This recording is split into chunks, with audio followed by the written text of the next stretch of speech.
जरा ध्यान देना, जितने लोग भी काशी की पावन धरा पर कथा सुन रहे हैं, जितने लोग फेसबुक यूट्यूब पर और आस्था चैनल पर कथा सुन रहे हैं, माँ गंगा के पावन तट से, काशी की पवित्र भूमि से आप और हम कथा को रसपान कर रहे हैं। थोड़ा ध्यान रखिएगा।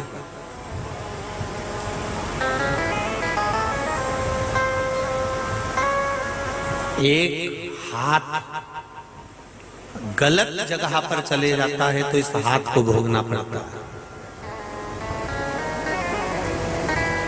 दृष्टि गलत जगह चली जाती है तो दृष्टि को भोगना पड़ता है।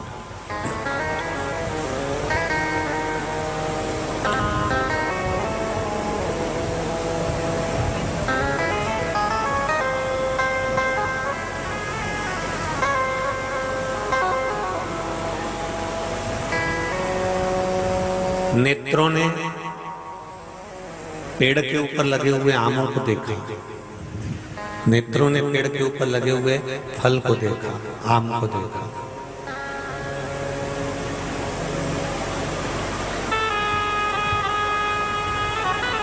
जिह्वा में राल उत्पन्न हुई आम देखकर, मन में भाव उत्पन्न हुआ खाने का, जिह्वा ललायित हुई उस फल को खाने के लिए।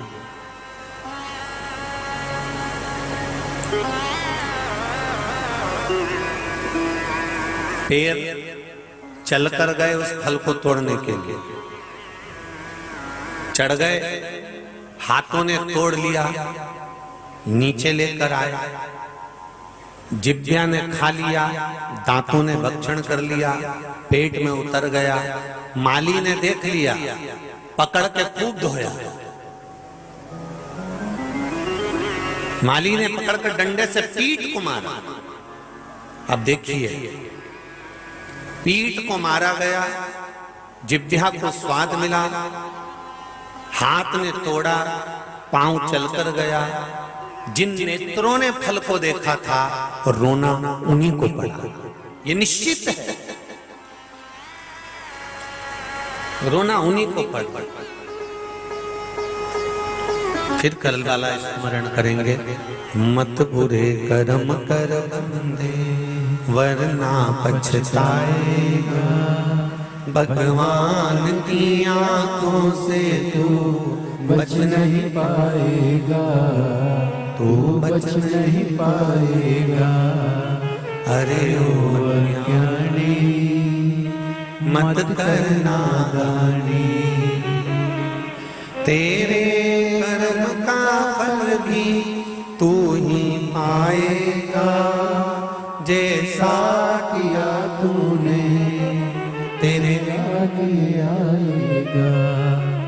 मत बुरे कर्म कर बंदे वरना पछताएगा, भगवान की आंखों से तू बच नहीं पाएगा, तू बच नहीं पाएगा। जैसा कर्म जो कर रहा है उसको भोगना।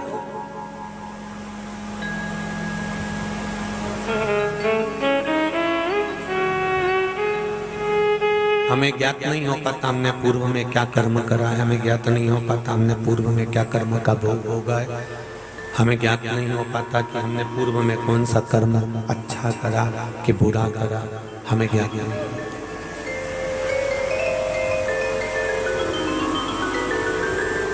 हम अच्छा कर्म करें कि बुरा कर्म करें हमें स्मरण नहीं है, पर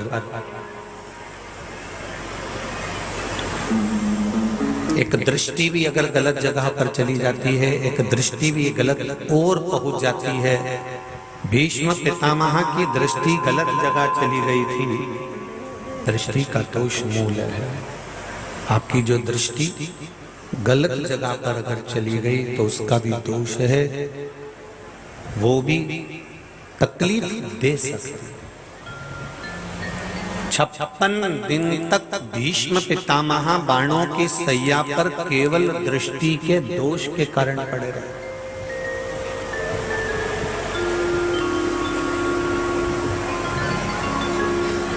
केवल दृष्टि का दोष इतना प्रबल था कि 56 दिन तक भीष्म पितामह बाणों की सैया पर पड़े हुए।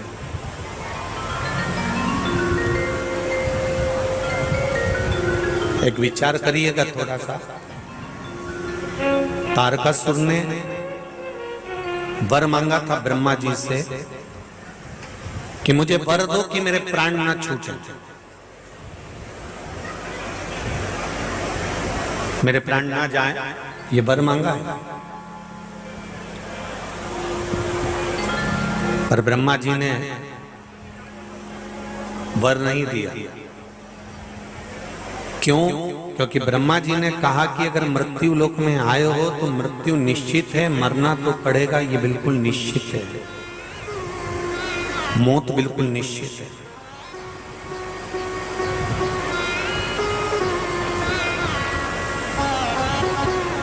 तो मुझे वर दो, अगर मैं मरूं तो भगवान शंकर के पुत्र के द्वारा मरूं। अगर मेरे प्राण जा ही रहे हैं तो मैं भगवान शंकर के पुत्र के द्वारा, उनके बेटे के द्वारा मरूं। आप जरा विचार करिएगा, तारकासुर असुर था, राक्षस था, राक्षस प्रवृत्ति का था, राक्षस कुल में पैदा हुआ था और राक्षस प्रवृत्ति उसकी थी, तो भी उसने मांगा क्या? अगर मेरी मृत्यु आए तो शंकर भगवान के पुत्र के द्वारा।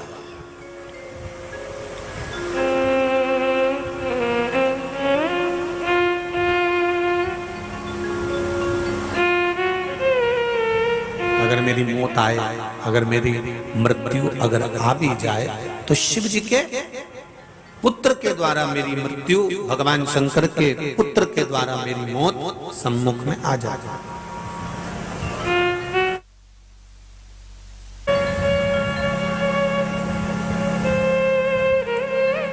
और ये मृत्यु अगर सामने आ भी गई है, ये मृत्यु अगर सम्मुख में आ भी गई है, तो भगवान शंकर के पुत्र मेरी साक्षी में अगर खड़े होंगे तो तारकासुर ये विचार करता है कि अगर शंकर भगवान के पुत्र मेरे सामने होंगे और अगर मेरी मौत आ भी गई, मेरे प्राण छूट भी गए, तो कम से कम ये तो निश्चित है कि मैं मरने के बाद भगवान शंकर के धाम में पहुंच जाऊंगा। ये निश्चितता तो हो गई ना।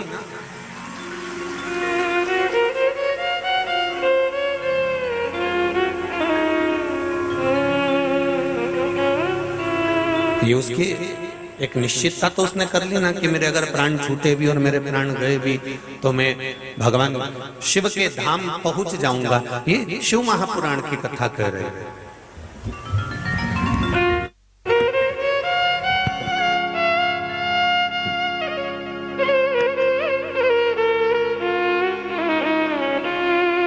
भगवान शिव के धाम तो पहुंच जाएंगे,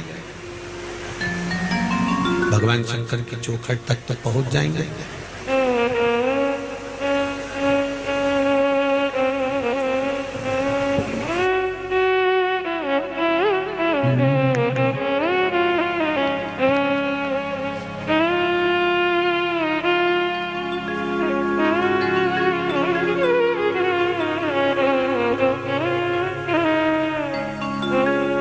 खट तक भगवान शंकर के धाम तक कैसे भी चले जाऊंगा तो सही, कैसे भी पहुंचूंगा तो सही। तारकासुर ने ये विचार करा कि मरना तो है, मृत्यु तो निश्चित है। संसार में ऐसा कोई नहीं जन्मा जो नहीं जाएगा। कोई 100 पूरे कर कर जाएगा तो कोई 100 के नीचे ही चले जाएगा और कोई 100 से ऊपर भी होकर जाएगा, पर जाना सभी को है। पर भय मृत्यु से है। शिव महापुराण की कथा कह रही है जितना भय मृत्यु से है, शिव पुराण कथा कहती है उतना भय हमारे पाप से हमें होना चाहिए कि हम पाप कर्म कर कर ना जाए, कोई पुण्य कर कर चले।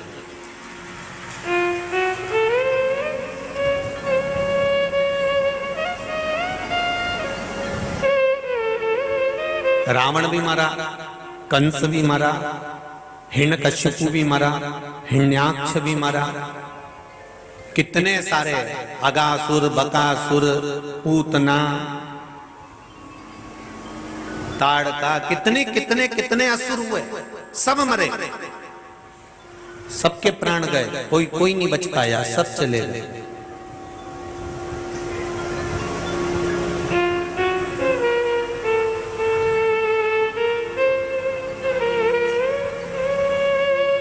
केवल एक ताड़कासुर ऐसा था जो मर रहा है, प्राण छोड़ रहा है, और प्राण छोड़ने के समय पर माता पार्वती जी कार्तिकेय जी से कहती हैं, कार्तिकेय तुम अगर तारकासुर का वध करने के लिए जा रहे हो, तारकासुर को मारने के लिए जा रहे हो, तो एक बात अपनी बुद्धि में बिठा लेना, अपने चित्त में बिठा लेना कि इस तारकासुर के सीने में, हृदय में बाण नहीं लगना चाहिए। तो माँ ने जैसे ही कहा तो कार्तिकेय जी ने पूछ लिया, माँ आप कहती हो कि इसके हृदय में, इसके सीने में, इसके हृदय में बाण नहीं लगना चाहिए, आखिर क्यों? तो कहा कि इसके हृदय में शिव बसे हुए हैं, भगवान शंकर बसे हुए हैं, और जिसके हृदय में शिव बसे हुए हैं उसको अगर हम बाण हृदय में मारेंगे तो शंकर भगवान को लग जाएगा, इसलिए इसके पूरे शरीर में बाण लगे पर इसके हृदय में ना लगे। इसके हृदय में बाण नहीं लगना चाहिए। मेरा निवेदन संपूर्ण काशीवासियों से और पूरे जितने आस्था चैनल पर सुन रहे हैं, जितने फेसबुक यूट्यूब पर सुन रहे हैं, सभी श्रोता भाई बहनों से एक ही निवेदन करूंगा, शिव के भक्त को, शंकर के उपासक को, शिव भक्ति में डूबी हुई किसी नारी को, शंकर की उपासना में लगा हुआ कोई सांसारिक साधारण सा जीव को, जो भगवान की भक्ति में डूबा हुआ है, जो भगवान के भजन में डूबा हुआ है, जो भगवान के स्मरण में डूबा हुआ है, जो भगवान के मंत्र जाप में डूबा हुआ है, जिसके हृदय में कोई कपट, कोई छल, कोई छिद्र, कोई बेईमानी, कोई चित्त है ही नहीं, वो केवल एक ही चीज जानता है कि मैं भगवान की भक्ति करता हूँ। शिव महापुराण की कथा कर रही है, ऐसे शिव के भक्त को, ऐसे भगवान शंकर की आराधना करने वाले को, शंकर के मंदिर में जाकर एक लोटा जल चढ़ाने वाले को, एक शिव भक्ति में डूबने वाले को कभी कष्ट मत देना। क्यों? उसके कष्ट देने में वो पलट कर जवाब नहीं देगा, पर उसका जवाब देने के लिए त्रिशूलधारी, त्रिपुंडधारी और डमरूधारी बैठा है, वो तुरंत जवाब देगा।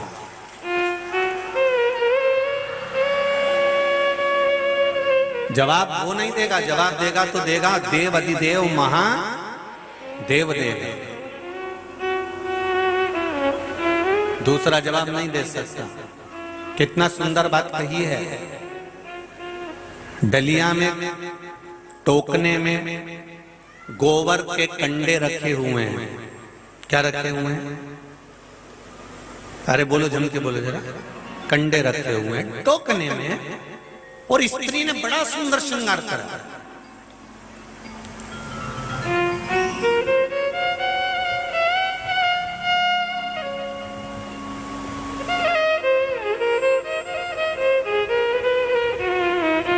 सुबह सुबह तुम अच्छे कार्य के लिए जा रहे हो, सुबह सुबह तुम शुभ कार्य के लिए जा रहे हो, और कोई डलिया में, टोकने में भरे हुए कंडों को लेकर, कंडे लेकर तुम्हारे सामने से निकल जाता है। वो कितना भी सुंदर सच के जा रहा हो, वो कितना भी सुंदर श्रृंगार करी हो, वो कितनी भी सुंदर सजी धजी हो, वो कितनी भी अच्छा श्रृंगार कर कर जा रही हो, पर उसके सिर पर कंडे रखे हुए हैं और तुम शुभ कार्य के लिए जा रहे हो, और वो टोकना लेकर निकल कर गया, तो वो शुभ होगा कि अशुभ होगा? अरे जम के बोलो जरा। अशुभ होता है ना।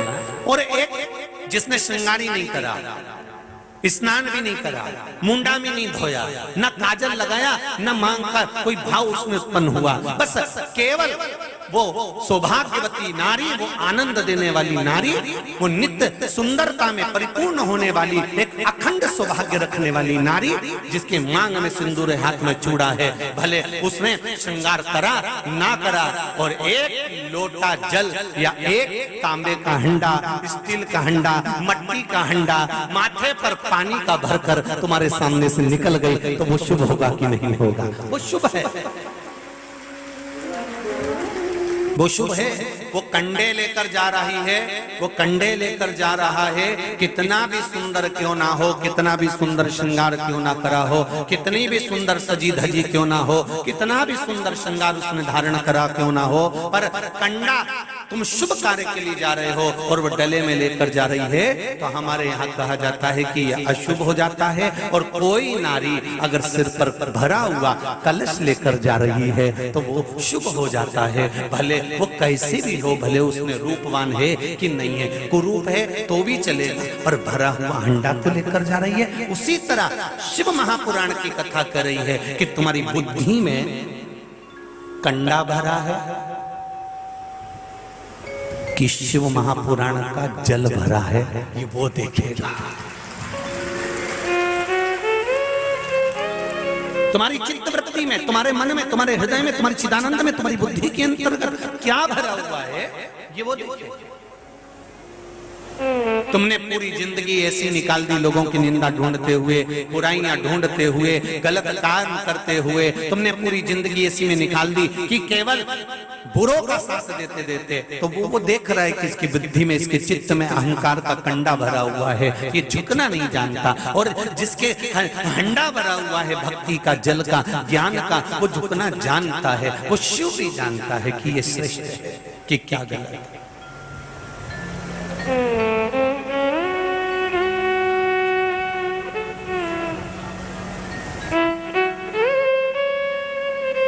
विचार करना जरा, भीष्म पितामह ने केवल द्रौपदी को भरी सभा में चीर खींचते हुए देख लिया था तो 56 दिन तक बाणों की सैया पर पड़े रहना पड़ा था, बाणों की सैया पर पड़े रहे 56 दिन।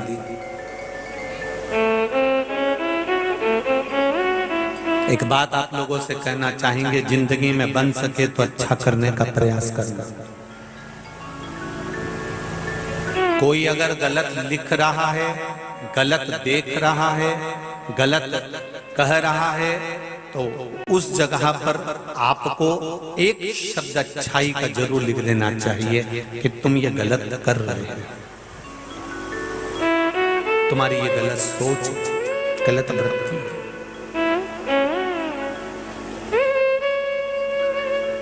महाभारत किस किसने देखी है टीवी पर? जरा हाथ उठाओ, सबने देखी है? रखिए, बहुत सुंदर। पूरी महाभारत को आप देखिएगा और द्रौपदी के चीरहरण को देखिएगा।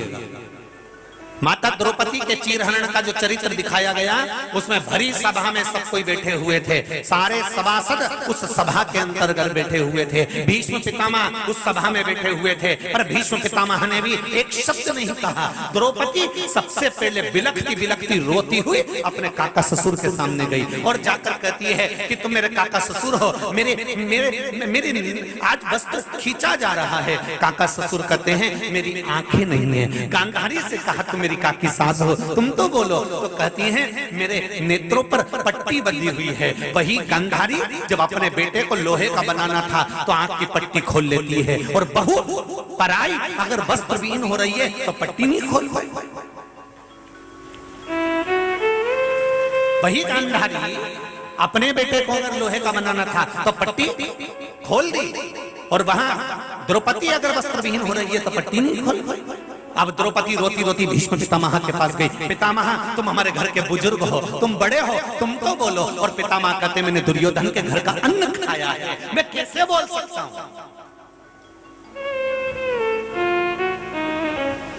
मैंने दुर्योधन के घर का अन्न खाया, मैं कैसे बोल सकता हूं?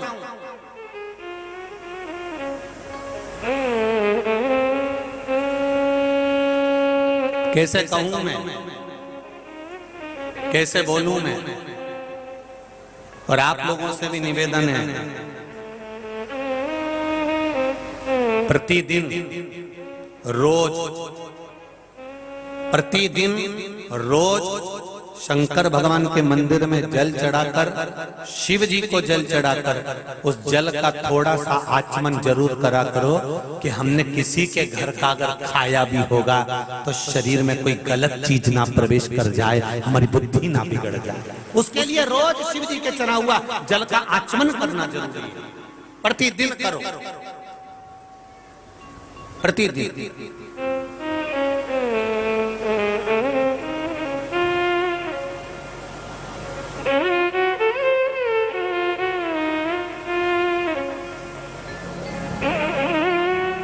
क्यों? क्योंकि इतनी बड़ी सभा में भीष्म पितामह बैठे तो भी द्रौपदी का साथ नहीं दे पाए। इसलिए शास्त्र कहता है कि कोई किसी का नहीं, कोई वावारी दुनिया मतलब की दुनिया किसी का कोई नहीं।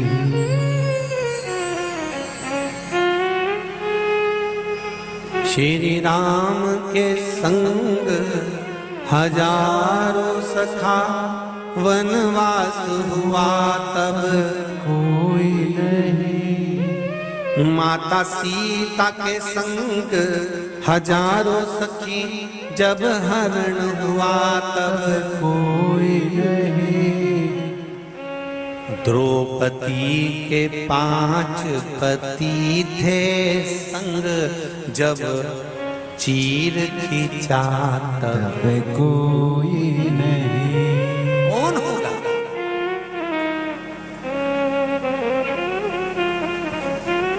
और जाने दो तो तुम इस बात से और समझ लेना कि अभी कोरोना महामारी आई थी, बीमार व्यक्ति हॉस्पिटल में वेंटिलेटर पर पड़ा रहा, आईसीयू में पड़ा रहा और घर के लोग घर में पड़े रहे।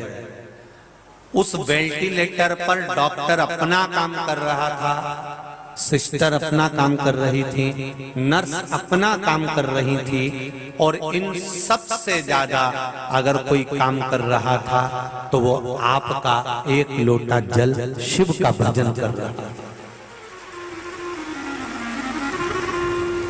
डॉक्टर दवाई दे सकते थे, सिस्टर दवाई दे सकती थी, आप पैसे लगा सकते थे, आप रुपया खर्च कर सकते थे, पर अंतिम समय में अगर कोई साथ दे रहा था तो आपका किया गया पुण्य सत्कर्म जो आपने पहले बोया था वो काट लिया।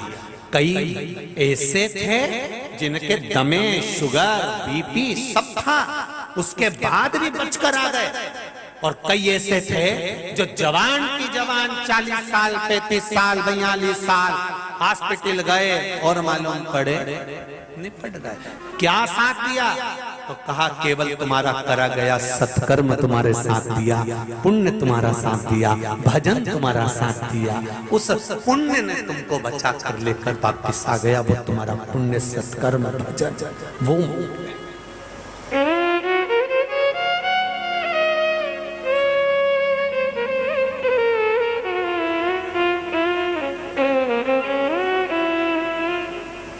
लोग कहते हैं मेरे साथ में इतने लोग हैं, मेरे साथ इतने लोग हैं, मेरे साथ इतने लोग हैं।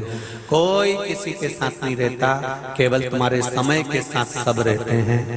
तुम्हारा समय अच्छा है तो दुनिया तुम्हारे साथ है, और जैसे ही तुम्हारा समय खराब हुआ तो रिश्तेदार साथ छोड़ देते हैं, तो दूसरे की क्या गारंटी देंगे।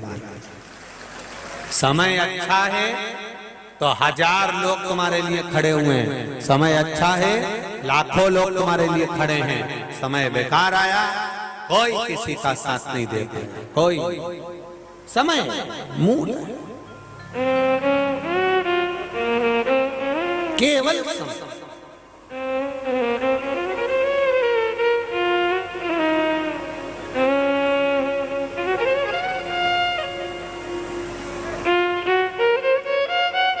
सब अपने नियम से चलते हैं। संसार में जितने जीव जंतु हैं सब अपने नियम से चलते हैं। पपीहा स्वाति का पानी पीता है, पपीहा स्वाति नक्षत्र का जल पीता है। पपीहा अगर उसको स्वाति नक्षत्र का जल नहीं मिला, स्वाति का पानी नहीं मिला, तो वो प्राण त्याग देता है, पर स्वाति नक्षत्र की बूंद के बिना नहीं रह पाता। स्वाति नक्षत्र के जल के बिना पपीहा नहीं रह सकता, वो भले मर जाए। शेर शिकार करता है तब खाता है, भूखा मर जाता है पर घास खाता है कभी? अरे बोलो, जम के बोलो जरा। नहीं। भले भूखा मर जाएगा पर घास नहीं खाएगा, खाएगा तो शिकार कर कर खाएगा। हंस क्या चुगता है? मोती। हंस क्या चुगता है? बोलो बोलो, जम के बोलो जरा। मोती चुगता है। भूखा मर जाएगा पर गलत पदार्थ को हंस नहीं खाएगा, चुगेगा तो मोती ही चुगेगा। केवल एक मनुष्य ऐसा है, इसका कोई भरोसा नहीं है, यह कब कब क्या खा जाए। केवल एक मनुष्य ऐसा है, यह मानव का जो शरीर है इसका कोई भरोसा नहीं। शेर अपने नियम पर जी रहा है कि शिकार कर कर खाऊंगा, भूखा रह जाऊंगा पर घास नहीं खाऊंगा। हंस मोती चुगता है, भले मर जाऊंगा पर आड़ा टेढ़ा नहीं खाऊंगा। पपीहा स्वाति नक्षत्र की बूंद मिलेगी तो पीऊंगा, नहीं तो मर जाऊंगा। कितना प्रण इन जीव जंतुओं का है, केवल प्रण नहीं है तो मनुष्य का नहीं है। कई लोग कहते हैं ये हमारा रुपया खा गया, कोई कहता है ये हमारा प्लाट खा गया, कोई कहता है ये हमारी प्रॉपर्टी खा गया। सोचो मनुष्य, इसका कोई ठिकाना नहीं, ये कब क्या खा जाए। सब पर भरोसा कर सकते हो, परमाणु पर नहीं कर सकते। बड़ा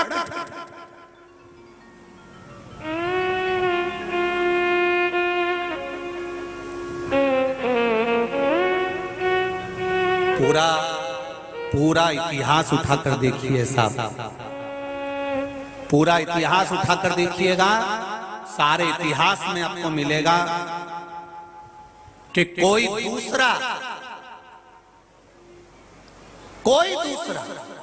वो एक किताब में लिखा हुआ था, एक अंग्रेज से पूछा गया कि आप अपने देश से आए और एक भी सैनिक लेकर नहीं आए, तो इतने बड़े भारत पर राज कैसे करोगे? अंग्रेज से पूछा गया, आप विदेश से आए और एक भी सैनिक लेकर नहीं आए, इतने बड़े भारत पर राज्य कैसे करोगे? उस अंग्रेज ने कहा, हमें राज्य करने के लिए चिंता मत करो, हम एक दोगले को ढूंढ लेंगे और उस दोगले से हम ढेर सारे दोगले ढूंढ लेंगे। उन दोगलों की सेना तैयार कर हम आक्रमण कर राज्य करेंगे। भारत पर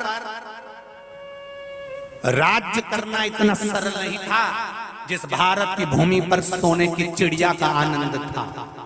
केवल दोगलों ने साथ देना प्रारंभ कर दिया और पूरे राष्ट्र को, पूरे भारत को कब्जे में दे दिया। केवल कोई दूसरे की सामर्थ्यता नहीं है। फिर निवेदन करूंगा, आपके ऊपर आपका कंट्रोल होना चाहिए, इस चित्त पर, इस मन पर, इस वृत्ति पर शिव भजन का कंट्रोल होना चाहिए, भगवान की भक्ति का कंट्रोल होना चाहिए। कोई ने अगर आपको अपशब्द कहा, कोई ने पलट कर कुछ बात बोली, किसी ने आड़ा टेढ़ा बोला। एक बेटी का प्रसंग है, यहाँ पर एक बेटी बैठी हुई है जो शरीर से भले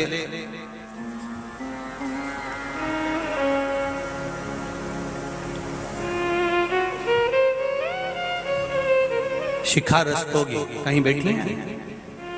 हाथ हिलाइएगा जहां आप ही हैं। श्री शिवाय नमस्तुभ्यम। आना चाहती है? आइए, पधार।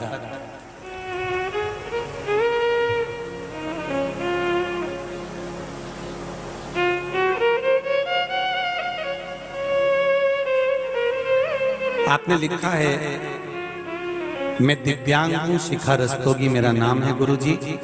आपकी कथा से मैं प्रभावित हूं और आपको गुरु माना है, मैं आपकी शिष्या हूं। बहुत दिनों से मन में था केवल आपका दर्शन करना है, प्रणाम करना है और भाव लेकर इस मन से आपके चरणों में आ रही हूं। आइए बाबा। श्री शिवाय।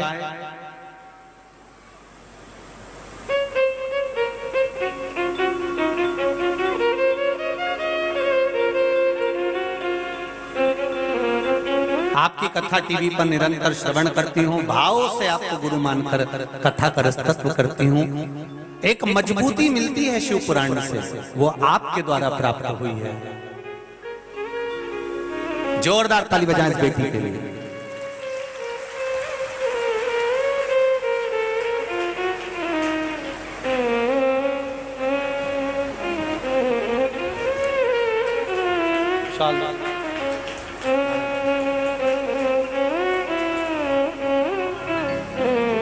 दिव्यांग होने के बाद भी इस बेटी का विल पावर देखिए कितना मजबूत है। एक बार जोरदार ताली बजाएं ऐसी बेटियों के लिए।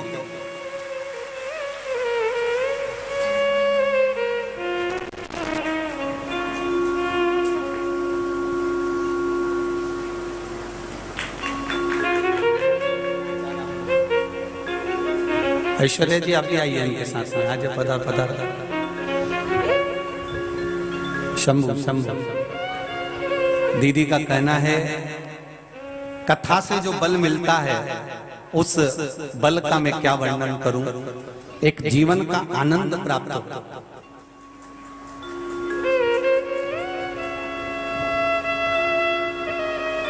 शंभु शरणे पड़ी मांगू घड़ी रे घड़ी दुख काटो, दया करी न दर्शन आपो।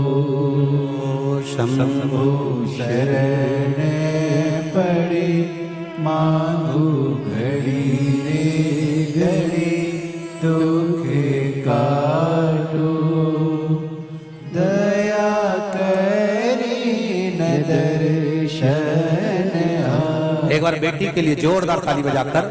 दिव्यांग होने के बाद भी उसकी ललकता, उसका भाव शिव भक्ति की एक ललकता, भगवान शंकर के पावन चरणारविंद का एक सुख प्राप्त।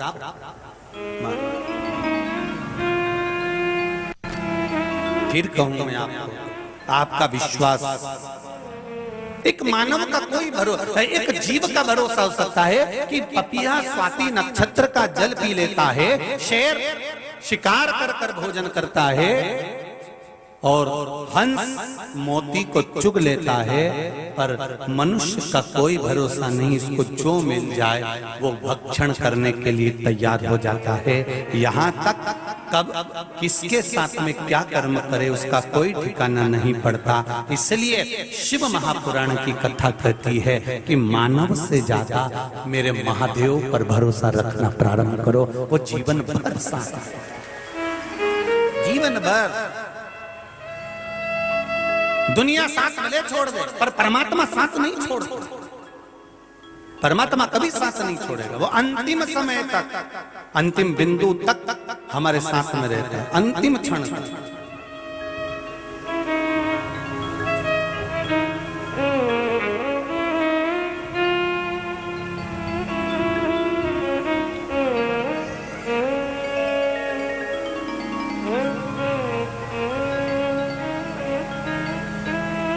महाराज भीष्म पितामह 56 दिन तक पड़े रहे, केवल दृष्टि का दोष हो गया और गलत देखा था, इसलिए भीष्म पितामह के सामने भी द्रौपदी जाकर रोई है कि पितामह तुम मेरे घर के बड़े बुजुर्ग हो, तुम तो बोलो।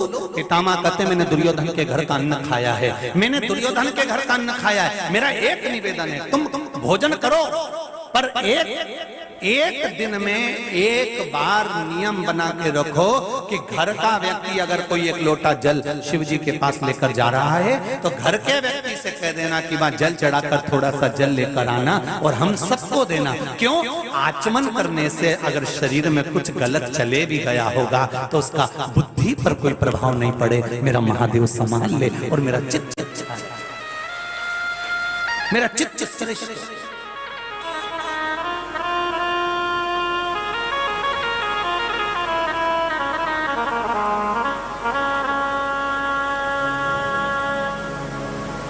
एक भरोसा मेरे महादेव का, मेरे भोले तेरा सहारा है, मेरे भोले तेरा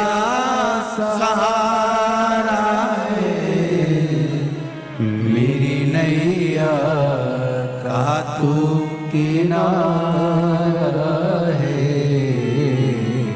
महाराज वो कृपाल बोध है, कथा कर रहे हैं।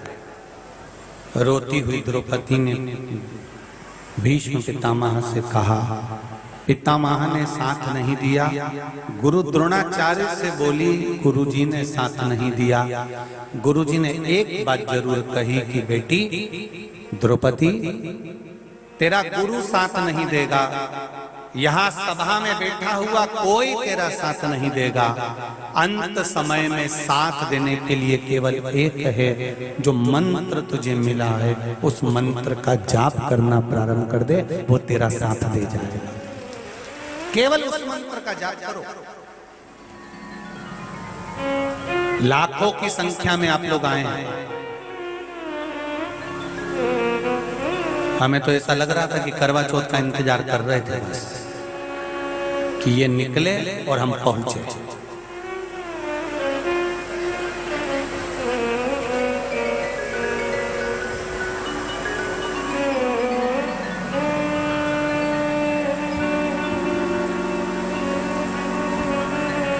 कल कोई बता रहे थे कि गुरुदेव यहाँ पर काशी के अंदर कोई होटल, कोई धर्मशाला, कोई मठ, कोई मंदिर खाली नहीं, इतने लोग पूरी होटलों में, पूरे मठ मंदिर में भरे हुए हैं, रुके हुए हैं। ये काशी का, ये काशी का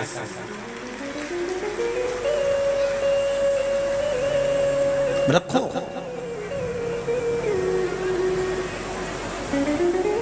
तीन बातों को जिंदगी में कभी मत भूलो, तुम्हारा जीवन सार्थक हो जाएगा। पहला, जिनके दिन खराब चल रहे हो उनसे दिन भर में 2 बार जरूर मिलो। दुनिया क्या करती है, जिनके दिन खराब हो जाते हैं, जिनका समय खराब चालू हो जाता है, दुनिया उनसे, जम के बोलो जरा, दूर हटती है। पर जिनके दिन खराब चल रहे हो उनसे दिन में कितनी बार मिलो? जम के बोलो जरा, 2 बार मिलो। जिनका स्वास्थ्य खराब चल रहा हो उनसे 3 बार मिलो। कितनी बार मिलो? 3 बार मिलो। और जब माता पिता का अंतिम समय चल रहा हो तो माता पिता के पलंग के पास 24 घंटे रहो। 24 घंटे माता पिता की सेवा में हर पल खड़े रहो। ये सीखना है हमको द्रौपदी के चरित्र से। द्रौपदी का समय खराब आया, द्रौपदी का चिर खींचा जा रहा था, सारा परिवार वहीं पर था, पर कोई उससे पूछने वाला नहीं था कि द्रौपदी तुझे दुख हो रहा होगा, तकलीफ हो रही होगी, कष्ट हो रहा होगा, तेरा चिर खींचा जाना। एक ने भी नहीं कहा। पर शिव महापुराण की कथा कहती है, जब किसी का बेकार समय आए, दुख की घड़ी आए, तब उससे उसके दिन जब बेकार चल रहे हो तो 2 बार जरूर मिलो। क्योंकि शिव महापुराण की कथा कहती है, एक ना एक दिन घोड़े के भी दिन फिर जाते हैं, तो उसके दुख के दिन जब जाएंगे, अच्छे दिन जब आएंगे, अच्छे दिन जब आएंगे, तब वो तुम्हें याद करेगा कि मेरी चाची ने मेरा साथ दिया था, मेरी काकी ने मेरा साथ दिया था, मेरे काका जी ने, मेरे चाचा जी ने, मेरी बुआ जी ने, मेरे काका जी ने, इनने, मेरे मामा जी ने मेरा साथ दिया था। अर्थात दुख की घड़ी में 2 बार, तकलीफ के समय पर 2 बार अवश्य मिलो। और जाकर तुम धन भले मत दो, पैसा भले मत दो, तुम्हारा घर का कोई सामान मत दो, और उसको बिल पावर पूरी दो। क्यों चिंता करती है? 1 लोटा जल तो चढ़ा, शिव जी का भजन तो कर, शंकर जी को 1 लोटा जल चढ़ाना तो चालू कर। आज नहीं तो कल, कल नहीं तो परसों, 1 साल में नहीं तो 2 साल में, 3 साल में विश्वनाथ हाथ तो पकड़ेगा। क्यों चिंता करती है? पकड़ उसको।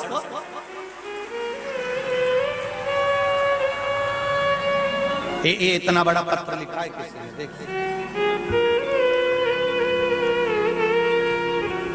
पत्र भी बड़ा सारा है, जरा एक बार पहले जिनने लिखा है उनको धन्यवाद है, जोरदार ताली बजाइए।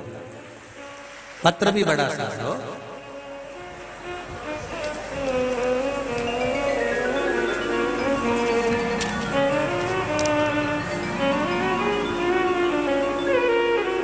मैं काशी नगरी की ही रहने वाली हूं।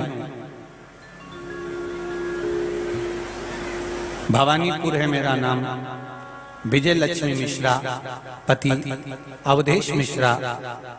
गुरुजी, मैं महादेव की महिमा का क्या बखान करूं। कहीं बैठी हो तो हाथ जरूर हिलाइएगा, जहां भी बैठी हो। महाराज, बचपन बाबा देवादिदेव महादेव के चरणों में निकला है गुरुजी। 2021 में मुझे और मेरे परिवार को सबसे ज्यादा मेरी बच्ची को बहुत तकलीफ हुई। मेरी बेटी को बहुत कष्ट हुआ, जिसको मैं बता नहीं सकती, बस बाबा से कह सकती हूँ और आप समझ सकते हैं। मेरी बच्ची के साथ कुछ ऐसी घटना घट गई जिससे सब भगवान से विश्वास उठ गया था। मेरे देवर रमेश जी मिश्रा जी ने आपकी कथा सुनी और बोला कि भाभी, आप शिव जी की कथा को सुनना चालू करो तो मन में अच्छा लगेगा, और बेटी से भी कहो। फिर भी हमारा विश्वास नहीं जागा, हमारा भरोसा। आप ही आए, दोनों हाथ हिला दो एक बार, श्री शिवाय नमस्ते। तो भी विश्वास जागृत नहीं हुआ गुरुदेव, क्योंकि भगवान पे से पूर्ण भरोसा उठ गया था। कोई मन में भाव भी नहीं। मेरे देवर ने कहा तो भी हमने कथा नहीं सुनी। एक बार टीवी का रिमोट हाथ में था और चैनल घुमा रही थी। चैनल बदलते समय मुझे आपकी कथा मिली और मैंने थोड़ी कथा सुनी तो मुझे बहुत अच्छी लगी। ऐसा लगा आप मेरी ही कहानी बता रहे हैं। फिर मैंने अपनी बच्ची को कथा सुनने के लिए कहा, जो बहुत ज्यादा डिप्रेशन में थी, टेंशन में थी और बहुत कष्ट में थी। मेरी बच्ची के ने कहा, माँ मैं नहीं सुनूंगी। तब मैंने टीवी की आवाज तेज कर दी, जिससे मेरी बेटी के कानों में ये आवाज पहुंचना चालू हो जाए। मैंने जैसे ही आवाज तेज करी, गुरुजी महादेव की कृपा से मेरी बच्ची का हृदय और श्रवण दोनों ही महादेव की कथा में लगने लगा। मेरी बेटी जो रात भर दिन भर रोती रहती थी, डिप्रेशन में रहती थी, बाबा की कृपा से गुरुदेव अब उसका चित्त कथा में लगने लगा। आज मैं खुश हूं कि मेरी बेटी और मैं, हम दोनों कथा में आए हैं और बाबा ने हमको संभाल लिया। मेरे बाबा ने ऐसा संभाला गुरुदेव कि अब मेरी बेटी शिव पूजन में, भजन में लग गई। मैं क्या बखान करूं। मेरा बेटा सारी परीक्षा दे चुका था, 1-2 नंबर से रह जाता था, हर बार चूक जाता था। मैंने मोबाइल में काली मिर्च और दूध वाला उपाय आपका देखा, जो कि 2021 में दिसंबर के महीने में करा। SSC GD का पेपर दिया और बाबा की कृपा से मेडिकल और फिजिकल में भी उसका हो गया और परीक्षा में भी पास हो गया। अब केवल उसका सिलेक्शन हो गया है और ज्वाइनिंग लेटर आने वाला है। मैं बाबा को धोख लगाने के लिए आई हूँ, इसी वाराणसी की रहने वाली हूँ। प्रणाम करता हूँ। बैठिए बाबू। श्री शिवाय नमस्ते। दुनिया से हार गया, पर देव अधिदेव महादेव के चरणों में अवश्य अवश्य पहुंचिए बाबा के चरण।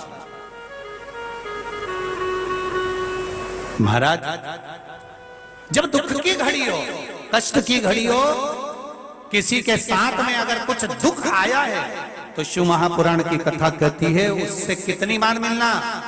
जम के बोलो जरा, 2 बार जरूर मिलो। उससे मुंह मत चुराओ, उससे दूर मत भागो, उसका विल पावर मजबूत करो। क्यों चिंता करती है, क्यों टेंशन लेती है। बेटा है मेरा देवती देव महादेव, विश्वास रखना, एक ना एक दिन समय ऐसा आता है कि पलट कर ही मानता है। मेरे बाबा के हाथ में खोचा रखा हुआ है, झारा रखा हुआ है, कब पलट देगा, नीचे से ऊपर लाकर छोड़ देगा, ये उसके हाथ में।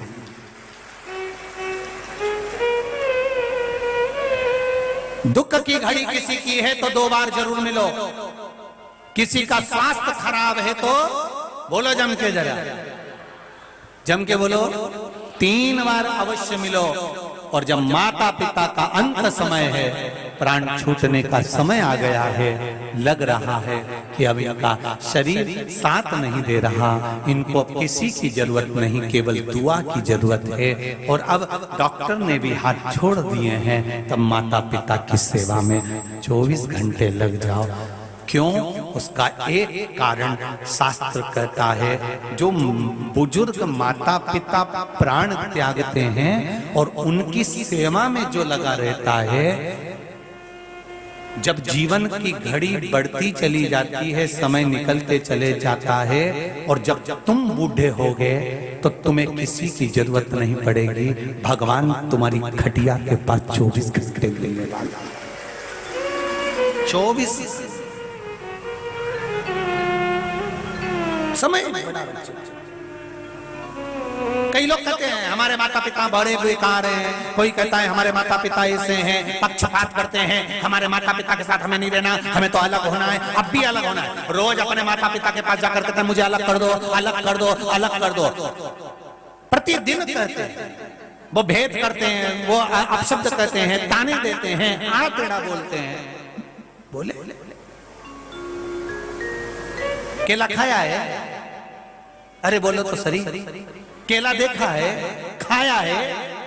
केले का जो छिलका होता है उसको उतार कर फेंक दो, और केले को कितने भी अच्छे डब्बे में बंद कर कर, कागज में लपेट कर, थैली में बंद कर कर रख दो, केला अच्छा रह जाएगा क्या? अरे बोलो, जम के बोलो रे। नहीं, उसी तरह घर की बहू और बेटे केले की तरह हैं, और उस पर छिलका मेरे माता पिता हैं, जो हर पर से बचा कर रखते हैं।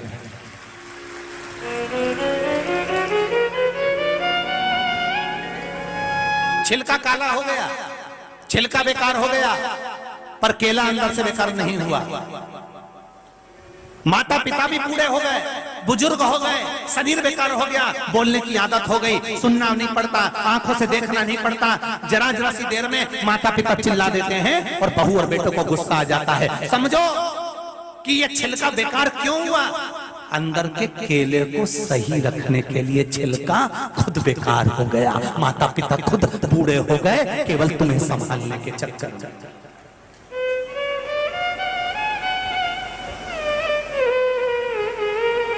केवल तुम्हें संभालने के चक्कर में माता पिता बूढ़े हो गए, छिलका बेकार हो गया, छिलका खराब हो गया। कोई केले से पूछे तो सही छिलके से कि तू क्यों खराब हो गया? छिलका कहता है मुझे भंडार गृह में दबा कर रखा था, इसलिए कि मैं अंदर के जितने जीव हैं इनको पका सकूं। पर छिलका कहता है मैं जब तक हूं काला पड़ जाऊंगा, बेकार हो जाऊंगा। जिंदा है माता पिता, जब तक अपने बच्चों को आंच नहीं आने देते, और जब माता पिता चले जाते हैं तब गति क्या होती है, ये तो वही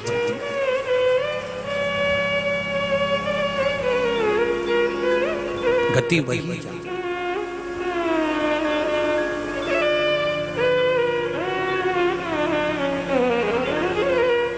देखो, पुकारी द्रौपदी ने कहा कि ये गलत है। गुरुजी ने कहा कि क्या हो गया, क्या आप मेरी रक्षा नहीं करोगे? नहीं, गुरुजी ने कहा मैं भी तेरी रक्षा नहीं करूंगा। रक्षा करेगा वो मंत्र जो दिया गया है। और आपसे भी निवेदन है, तुम्हारी दुख की घड़ी में कोई खड़ा हो ना हो, तुम्हारे तकलीफ में कोई आए ना आए, तुम्हारे कष्ट के समय पर सियोर वाला महाराज भी सियोर छोड़कर नहीं आएगा, ना रिश्तेदार आएंगे। और एक वचन जरूर याद रखना वाराणसी वालों, सियोर वाला महाराज भले ना आए, पर शिव महापुराण जो सुनी है वो तुम्हारा साथ देकर पार लगाकर चली जाए। बल देती है शिव पुराण, बल जीने का तरीका सिखाती है शिव पुराण।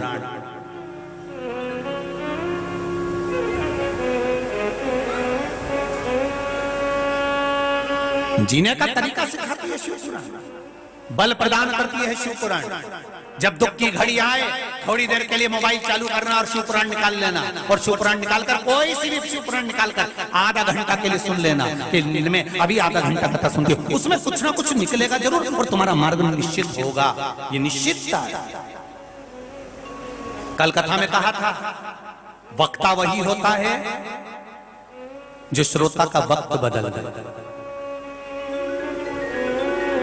अगर आपने दिल से शिव महापुराण की कथा सुनी है, ये इतने सारे ये पत्रों का जो ढेर लगा हुआ है, यहाँ पर इतने पत्र, यहाँ ये पत्रों का ढेर लगा हुआ है, ये आपका वक्त बदला है। कुछ कथा में सुनने के बाद आपने एक लोटा जल चढ़ाया है, एक बेलपत्र चढ़ाई है, एक जरा सा बेलपत्र, एक चावल का दाना चढ़ाया है, जो आपने शिव जी को दिया, वो शिव जी ने आपको दिया, ये पत्र बता रहा है।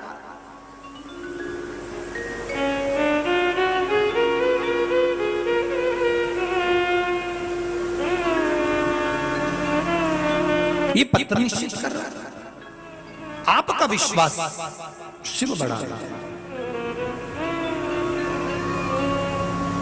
महाराज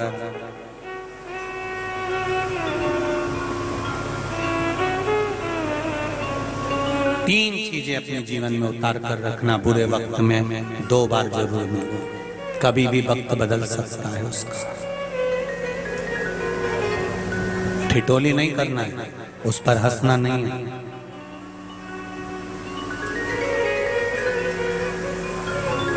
तारकासुर गया, द्रौपदी का जो चीर खींचा गया, गुरु द्रोणाचार्य ने कह दिया मंत्र का जाप कर, कोई साथ नहीं देगा तेरा, पर मंत्र जरूर साथ देगा।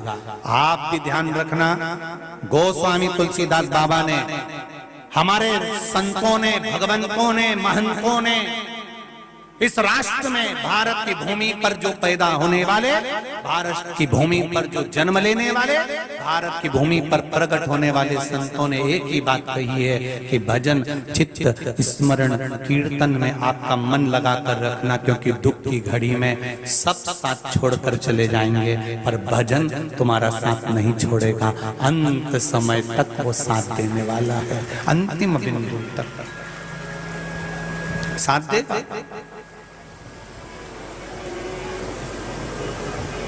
तुम्हें क्या लगता है?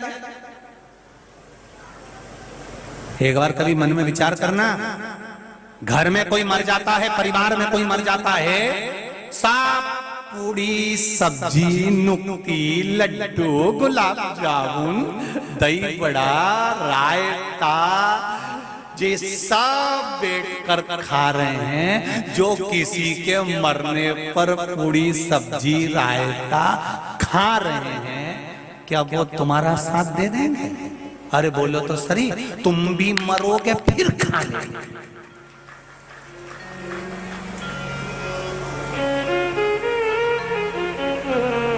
किसी के मरने पर जब पूड़ी सब्जी नुक्ती रायता खा रहे, वो तुम्हारा साथ नहीं देंगे, बस साथ वही देगा जिसने तुम्हारा भले नहीं खाया, परंतु तुमने शिव महापुराण की कथा में बैठकर उसका नाम गाया, साथ वो देगा।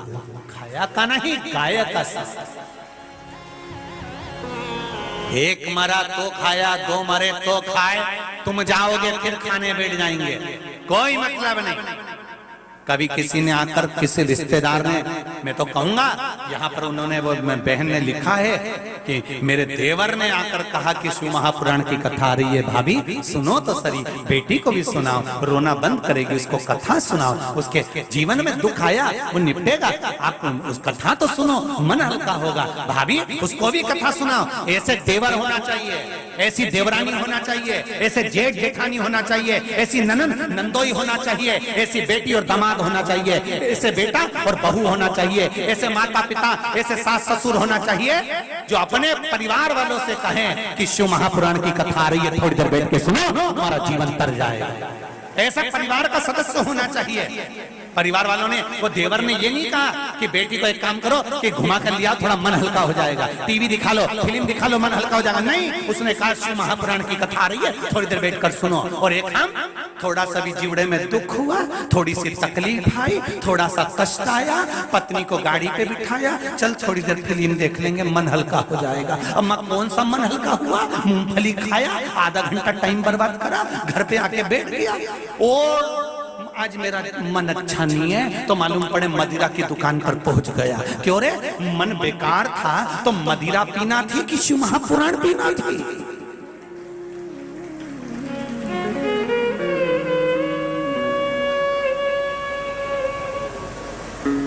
जब मन अच्छा नहीं है, चित्त अच्छा नहीं है, सब दूर से हार चुके हो, सारी दुनिया से नाता तोड़ चुके हो, कोई साथ नहीं दे रहा, विनती कर कर कर थक गए, तब सब दूर से हार गए। जैसे उस माँ ने लिखा, मेरा बेटा बार बार एग्जाम दे रहा था, 1-2 नंबर से दे रहा था, तब आखिरी में शिव के चरणों को पकड़ा, फिर शंकर के चरणों को पकड़ा, शिव की स्तुति करी, शंकर का भजन करा। सब दूर से जब हार जाओ, तब अंत में मेरे विश्वनाथ के पास आ जाओ और उसके चरणों में बैठ जाओ, निश्चित सुख मिलेगा।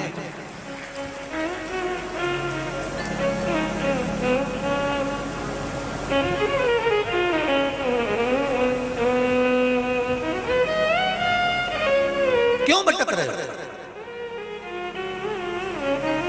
कितनी दूर दूर से आए हो, गुजरात, राजस्थान, आंध्र प्रदेश, तमिलनाडु, कलकत्ता, कजन ना जाने कहां कहां, बिहार, महाराष्ट्र, मध्य प्रदेश, ना जाने कहां कहां से आए हो। ढेरों की संख्या में अपार जन समुदाय के रूप में, टेंट वाले के पास में टेंट भी इतना नहीं, धूप में छाता लगा। मैं कैमरे वालों से भी कहूंगा, आस्था चैनल वालों जरा इनका भी दर्शन कराना, कि धूप में छाता लगा लगा कर बैठे हुए हैं, जहां तहां कहीं जहां जगह मिल जा रही है वहां पर बैठे हुए हो। ये श्रद्धा, ये विश्वास कहां से लेकर आओगे मेरे विश्वनाथ के प्रति, जरा विचार करिए। ये विश्वास है आपका शिव के प्रति, शंकर के प्रति, मेरे ओघड़ी के प्रति, ये विश्वास। और मैं भी विश्वास से, इस व्यास पीठ पर विश्वास रखकर हम नहीं कह सकते हैं कि तुमने जितना भरोसा शिव महापुराण पर करा है, ये मेरा विश्वास कहता है कि शंकर भगवान भी झोली भरने में कमी नहीं रखेंगे, वो देगा जरूर। आप आए हो अपना घर छोड़कर, आप आए हो अपना द्वार छोड़कर, आप आए हो अपना परिवार छोड़कर, आप आए हो अपनी दहली छोड़कर। काशी वाले भी ध्यान लगाकर सुने, आप अपना अपना घर छोड़कर, द्वार छोड़कर, दुकान छोड़कर शंकर भगवान के चरणों में आकर खड़े हुए हो, तो तुम्हारी दुख की घड़ी में भी मेरा देव अधिदेव महादेव वहीं पर खड़ा मिलेगा, वहीं मिले। ये विश्वास है तुम्हारा, ये भरोसा।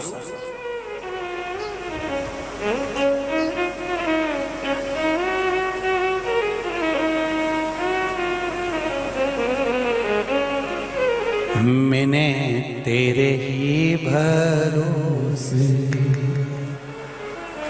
तेरे ही भरोसे हवा बिच उड़ती जागी, बाबा डोर हटो छठीला में कटी जागी। भोले मैं तेरी पतन, शंभो मैं तेरी पतन। शिव कृपा है, कितनी उदारता, कितनी दया उसकी विराजा, ये उसकी कृपा से, उसकी कृपा से। क्या देगा, क्या देगा वो, ये तो 3 महीने में आपको मालूम पड़ ही जाएगा क्या देता है।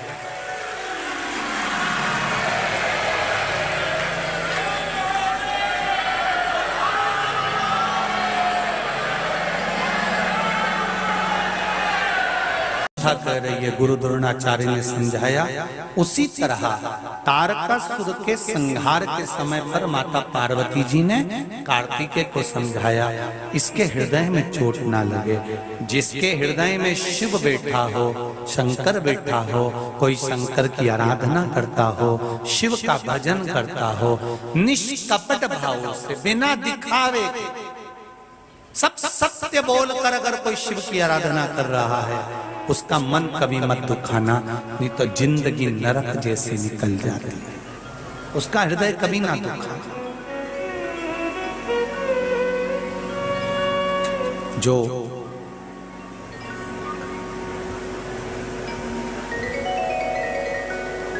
भगवान की भक्ति में लगा हुआ है, उसका हृदय कभी ना दुखाया जाए।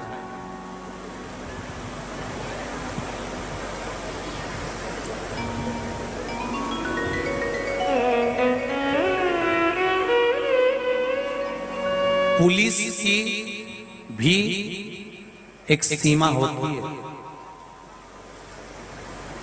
सही है। यहां से लेकर वहां तक ये इस थाने में आएगा, बोलो रीजी जी सही है कि गलत है? अरे बोलो तो।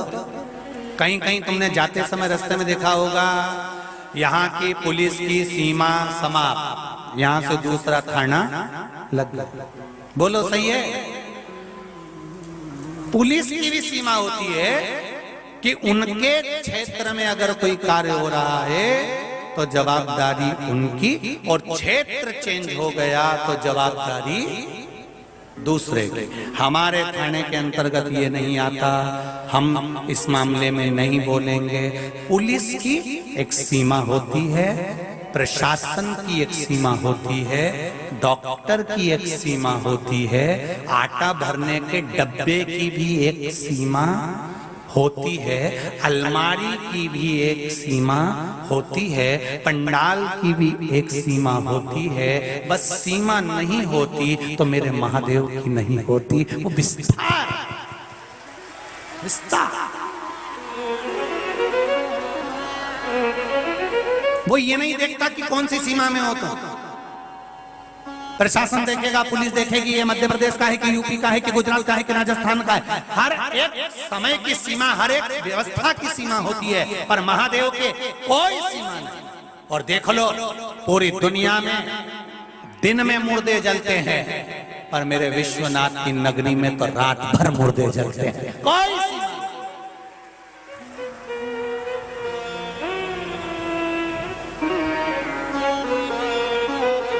परम रसिक आदरणीय सत्तू महाराज जी यहाँ पधारे थे, सत्तू बाबा। तो सत्तू बाबा से हम जब दर्शन के लिए विश्वनाथ बाबा का दर्शन कराया, सत्तू बाबा ने बड़े आनंद के साथ, चतुर्वेदी जी भी साथ में थे, तो बड़े आनंद से झांसी वाले चतुर्वेदी जी और बाबा जी बड़े आनंद के साथ दर्शन कराए। तो सतुआ बाबा ने जब कहा, सतुआ बाबा जब बोले, हमने तो उनको रोज का कहा, सतुआ बाबा से निवेदन भी करा कि आप प्रतिदिन कथा में आया करो, अच्छा लगता है, संतों के आने से मन की आनंदता रहती है, पर उनकी भी व्यवस्था रहती है, व्यस्तता रहती है, इसलिए आना नहीं होता। तो उन्होंने जब दर्शन कराए, तो दर्शन कर कर जब सतुआ बाबा के आश्रम पर पहुंचे तो वहां देखा तो मुर्दे, तो कह रहे थे गुरुजी यहाँ पर तो दिन में भी केसरी जी और रात में भी, ये विश्वनाथ की धरा है, पिता की कोई सीमा नहीं, सारे इलाके की सीमा होती है। ये हमारे सीमा में है, हम उस सीमा का आदमी को नहीं बोलेंगे, हम उस सीमा में नहीं जाएंगे। हर जगह की सीमा होती है, पर मेरे महादेव की कोई सीमा नहीं।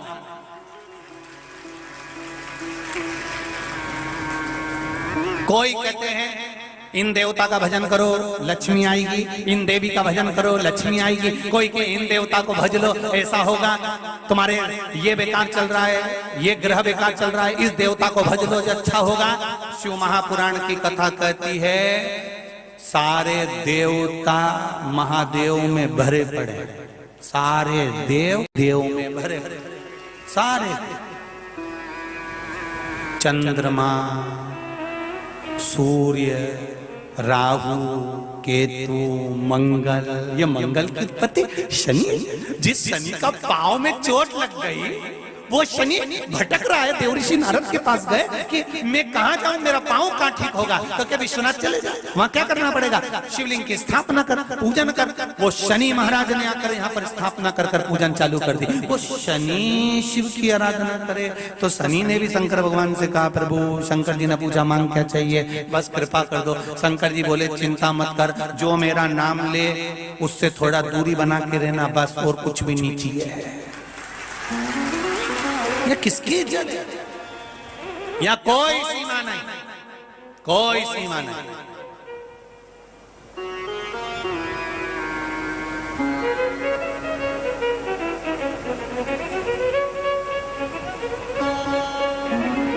कोई सीमा।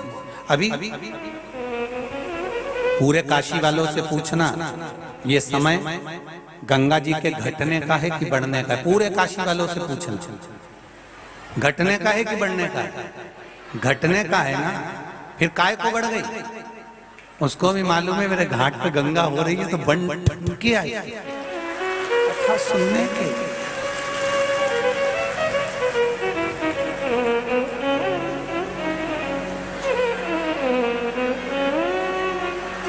मतलब ये अब अभी तो घटने का समय और वो कह रही नीरे मैं भी कान खोल के बात मेरी सुन ले रे पिया, मैं तो काशी नगरी जाऊं।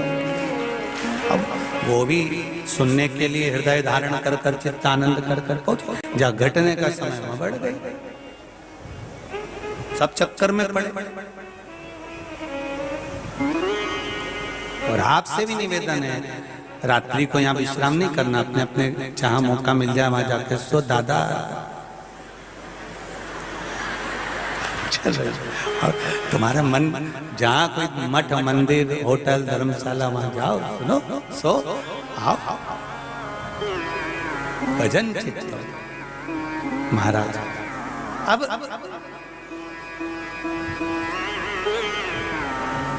चित्त वृत्ति में बैठा, हर एक जगह की सीमा होती है, पर महादेव की कोई सीमा नहीं। भगवान विष्णु को लक्ष्मी मेरे महादेव ने दी है, माता सरस्वती को स्वर किसने दिया? मेरे महादेव ने। नटराज बनकर इंद्र को सिंहासन मेरे महादेव ने दिया, कुबेर को पद मेरे महादेव ने दिया, रोग से मुक्ति मेरे महादेव ने दी है। सारा सब डिपार्टमेंट का काम एक ही जगह हो जाता है। कहीं कहीं स्पेशलिस्ट डॉक्टर होते हैं कि ये किडनी का है, ये लीवर का है, ये इसका है, वो उसका है। कोई कोई डॉक्टर ऐसा होता है जो हर चीज का होता है, और सब चीज का जो डॉक्टर होता है वो सारे पेशेंट को झेल लेता है, और उसके पास इलाज भी ज्यादा नहीं होता। एक इंजेक्शन रखता, तुम देखना ना कहीं कहीं का डॉक्टर एक इंजेक्शन रखता, वही लिया, उनने का बुखार आया, उन्होंने डोज दिया, ले, उनने का पेट दुखे, उन्होंने लिया इंजेक्शन डोज दिया, उनने का ये हुआ, उन्होंने इंजेक्शन लिया डोज दिया। कहीं कहीं का ऐसा डॉक्टर होता है, उन पे लोगों का विश्वास भी हो जाता है। तो बस एक डॉक्टर भारी है, इसके पास में कोई सब्जेक्ट नहीं, इसके पास में तो केवल एक बेलपत्री और एक लोटा जल, और तुमने चढ़ाया और घर आए बोल के बाबा से, और बाबा ने कह दिया कमला तू जा काम जा। अरे सताओ ना हमें लोगों, हमें दिल की बीमारी है, हमारा वेद दुनिया में वो त्रिपुरारी है।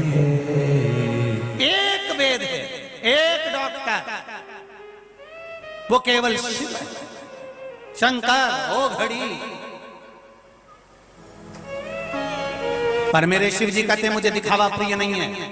रावण जितनी बार मेरे पास आता था दिखावे से आता था, और हमेशा चिल्ला के कहता था मैं लंकेश। भगवान कहते एक लोटा जल चढ़ाना पर दिखावे से मत चढ़ाना, कथा में जाना पर दिखावे से मत जाना। कहीं निंदा हो रही है शिव की, शिव महापुराण की, शंकर की, शंकर के भगत की, वहां से निकलकर बाहर हो जाओ। बन सके तो जवाब पूरा देकर आओ, नहीं तो निकलकर बाहर।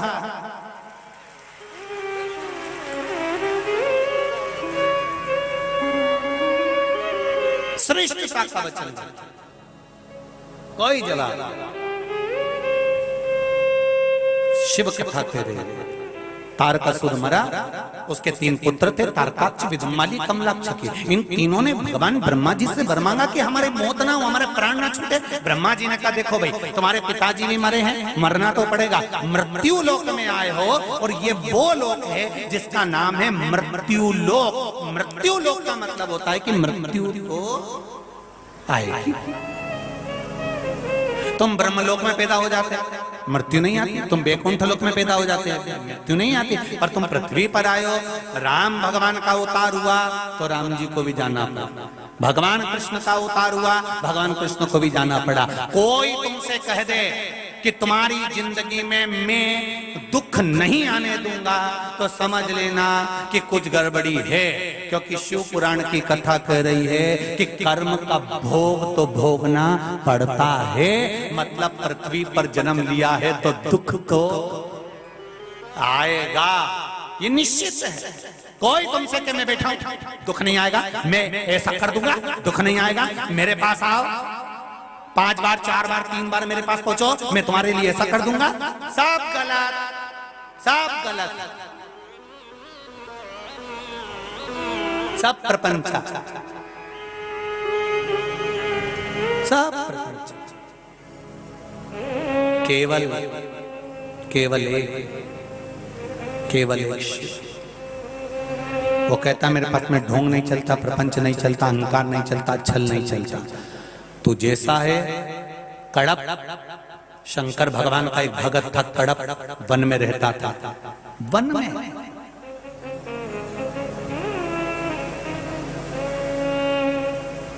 उसने कहीं सुन लिया था कि शिव जी को भोग लगाना चाहिए, जल चढ़ाना चाहिए।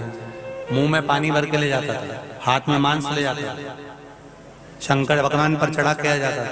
पंडित जी ने देखा कि यहाँ पर मांस ही मांस पड़ा है, पंडित जी ने पिंजरा लगा दिया शिवलिंग के ऊपर। शिवलिंग पर पिंजरा लगाया, पिंजरे की एक टांग टूट गई, शंकर भगवान के शिवलिंग पे लग गई। शिवलिंग पे लगी, शिवलिंग में से रक्त बहने लगा। लगता है कि शंकर भगवान की आंख में लग गया, आंख फूट गई। अब उसको कैसे मालूम कि शंकर जी की आंख फूट गई? उसमें से रक्त निकल रहा है। कड़प राक्षस था, डाकू था, एक वन में रहने वाला था, वो कभी नहीं जानता था पूजन पाठ। शिवलिंग में से रक्त बह रहा था। कड़प ने कहा मैंने सुना है कटी हुई वस्तु पर वही चीज वापस लगा दी जाए तो वो ठीक हो जाती है। कड़प ने त्रिशूल से अपनी आंख निकाली, निकालकर शिवलिंग पे लगा दी। शंकर भगवान प्रकट हो गए। उसने ये नहीं देखा मेरे देवादिदेव महादेव ने किसने भोग काय का लगाया था, मुंह में पानी भरकर थूक कर गया था, वो भगवान ने नहीं देखा। भगवान तो ये देखता है कि मेरा भगत मुझे रिझा कैसा, उसके मन में पाप तो नहीं है। नहीं तो मालूम पड़े इत्र कान में लगाया, कुर्ता कपड़ा एक नंबर पहन कर आया, वस्त्र आभूषण धारण करे और मालूम पड़े भीतर से कपट भरा हुआ है, तो क्या मतलब? ऊंच निवास नीच कर तूती, देख न सकही पराई विभूति। कई ऐसे होते हैं, पदवी बढ़ गई, औहदा बढ़ गया, खूब जोरदार वस्त्र आभूषण धारण कर लिए और मालूम पड़े दिन भर लोगों के लिए अब शब्द बोलते रहे, 24 घंटा गलतियां निकालते रहे। कुछ दुनिया में ऐसे भी होते। शंकर जी कहते वो मेरा कभी नहीं हो सकता जो छल और कपट में जी रहा, बेईमानी और पंच में जी रहा।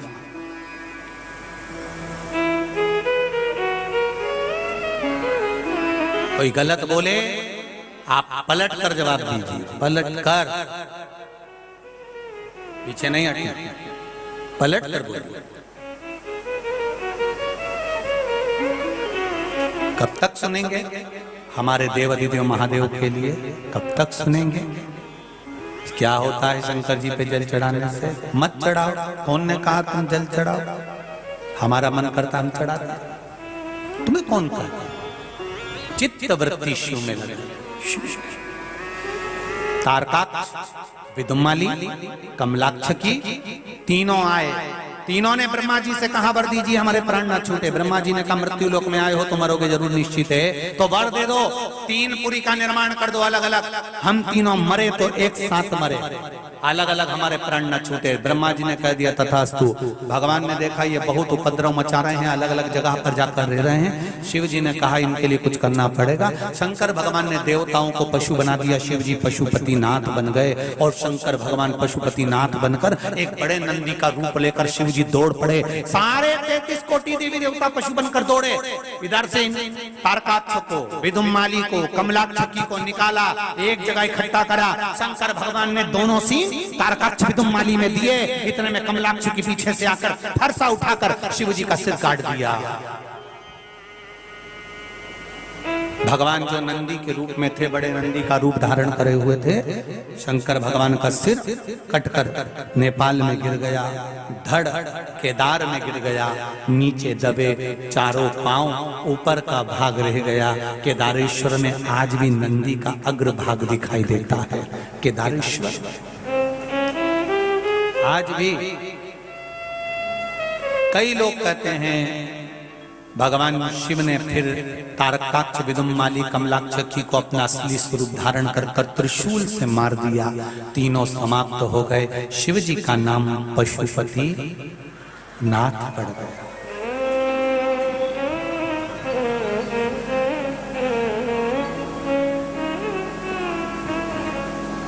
पशुपति नाथ कितने किस्मत वाले हैं ना वाराणसी के लोग, काशी के लोग। ये सारे काशी वासियों को मेरी ओर से दंडवत प्रणाम करता हूँ। बड़े किस्मत वाले, आपके विश्वनाथ की नगरी में, आपके विश्वनाथ के पास में ही विश्वनाथ विराज रहे हैं, वहीं पास में काशी स्वयं पशुपति नाथ भी विराज रहे हैं। ये पवित्र भूमि है मेरे विश्वनाथ की। विश्वनाथ ने सोचा, मेरे शंभू ने सोचा, कोई पशुपति जा पाएगा, नेपाल जा पाएगा कि ना जा पाएगा, तो मेरे विश्वनाथ ने कहा मेरे पास में ही पशुपतिनाथ को भी लेकर आ जाओ और पशुपतिनाथ को विराजमान कर। कितना भाग्य करें आप लोगों ने दर्शन। जो लोग यहाँ रहते होंगे, विश्वनाथ जाते होंगे, तो पशुपतिनाथ भी साइड में बने हुए हैं, दर्शन है पशुपतिनाथ मंदिर का, वहां दर्शन। कितनी कृपा शिव की, कितनी उदारता भोलेनाथ जी की। सनातन धर्म को आनंदित करने के लिए, हमारे हृदय की कामना को पूर्ण करने के लिए भगवान शंकर ने कहा, सुनो ब्रह्मदेव, मेरा पशुपति अवतार हुआ है। यह पशुपति अवतार, पशुपति अस्त्र और पशुपति व्रत। आप लोगों ने राम कथा में सुना होगा, कृष्ण कथा में सुना होगा कि पाशुपात्य अस्त्र को चलाया गया। उसी तरह पशुपति व्रत भी है। कई लोग इसको कहते हैं ये तो व्रत हमने बस इनके मुंह से सुना है, प्रदीप मिश्रा जी के, ये व्रत पहले कहाँ गया था, कहाँ था। तो शिव महापुराण भी तो पहले थी, क्यों नहीं पढ़ी, क्यों स्मरण नहीं करता।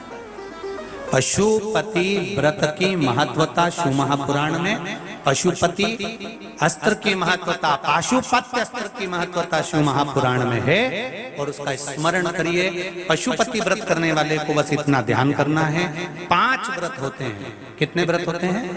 5 सोमवार के व्रत होते हैं। पहला व्रत जब करो, सुबह के समय जो थाली पंचामृत आदि भगवान की पूजन के लिए लेकर जाइए, उस थाली को वापस लेकर आओ, रख दो। वही थाली शाम को कितने दिए? 6 दिए उसमें रखना है, मीठा का प्रसाद रखना है। भगवान को पूजन करने शाम के समय जाना है, भगवान को पूजन करो। 6 दिए नीचे उतार कर रखो, प्रसाद के 3 हिस्से करो, भगवान की पूजन अर्चना करो, विनती करो पहले सोमवार को, हे बाबा मैं आपका पशुपति व्रत कर रही हूँ, मेरा कृपा करना भोलेनाथ, मेरे मन की यह कामना है, आप स्वीकार करना। 5 दिए प्रज्वलित कर दो, जला दीजिए, रख दीजिए। 2 प्रसाद के हिस्से मंदिर में रख दीजिए, 1 प्रसाद का हिस्सा और जिस दिए को जलाया नहीं गया है जमीन पे से उठाकर वापस थाली में रख लीजिए। शंकर भगवान के मंदिर को प्रणाम कर कर पूजन कर कर शाम को घर पर आइए। आरती पूजन करने के बाद दरवाजे के पास में बैठिए, अपने राइट हैंड में दरवाजे का सीधा हाथ, जहां से आप अंदर प्रवेश कर रहे हैं अपना सीधा हाथ वहीं बैठ जाओ और जो 1 दिया लेकर आई हो वो वहां पर जला दीजिए, प्रज्वलित कर दीजिए। और बाबा को विनय करिए, अपने कार्य के लिए बैठकर आराम से दिया लगाओ, विनती करो, घर में प्रवेश करो। भोजन करने से पहले ये जो 1 हिस्सा प्रसाद का लेकर आई हो मीठे का, पहले ये खाओ। अपने हिस्से में से किसी को मत दीजिए, वो प्रसाद केवल आपको खाना है। उसके बाद भोजन करना है। एक समय फलाहार करो, एक समय भोजन करो, पर भोजन दिया लगने के बाद करो। ऐसे 5 व्रत पूर्ण करना है। और 5 व्रत के बीच में कोई एकादशी पड़ जाए, चतुर्थी पड़ जाए, छठ पड़ जाए, तीज पड़ जाए, तो उसको छोड़ दो, अगले में कर लो, पर गिनती 5 व्रत की होना चाहिए। पांचवा व्रत जब पूर्ण हो, उसी व्रत में एक श्रीफल भी साथ में ले जाओ, दिया प्रसाद सब लेकर मंदिर जाओ।